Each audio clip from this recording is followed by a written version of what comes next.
AI artificial intelligence. Yes, ప్రస్తుతం artificial intelligence యుగం నడుస్తోంది.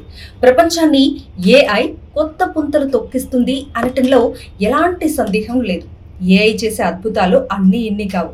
ఇప్పటికీ అనేక రంగాల్లో అడుగుపెట్టేసింది ఏఐ. చివరికి మనిషి అవసరం లేకుండానే ఏఐ అన్నీ చేసేసినా కూడా ఆశ్చర్యపోనవసరం లేదేమో. ఇప్పటికే అనేక రంగాల్లో ప్రవేశించి అద్భుతంగా పనిచేస్తోంది ఏఐ. సో ఇప్పుడు ఏఐ గురించి ఎందుకు నేను మాట్లాడుతున్నాను అనుకుంటున్నారా? ఇప్పటికే ఎన్నో రంగాల్లో ప్రవేశించి అద్భుతంగా పనిచేస్తున్నటువంటి ఏఐ కొత్తగా పాలిటిక్స్లోకి ప్రవేశించింది. ఎస్, అల్బేనియా అనే దేశంలో కొత్తగా ఏఐ మహిళా మంత్రి నియమించిందట ఆ ప్రభుత్వం. ఎస్, మీరు వింటున్నది నిజమే. ప్రపంచంలోనే ఒక ఏఐ మంత్రిని నియమించడం ఇదే మొదటిసారి. ఆ ఏఐ మంత్రికి డియోల్లా అని పేరు కూడా పెట్టారట. డియోల్లా అంటే ఆ దేశ భాషలో సూర్యుడు అని అర్థం. అల్బేనియాలో అవినీతి భారీగా పెరిగిపోయిందట.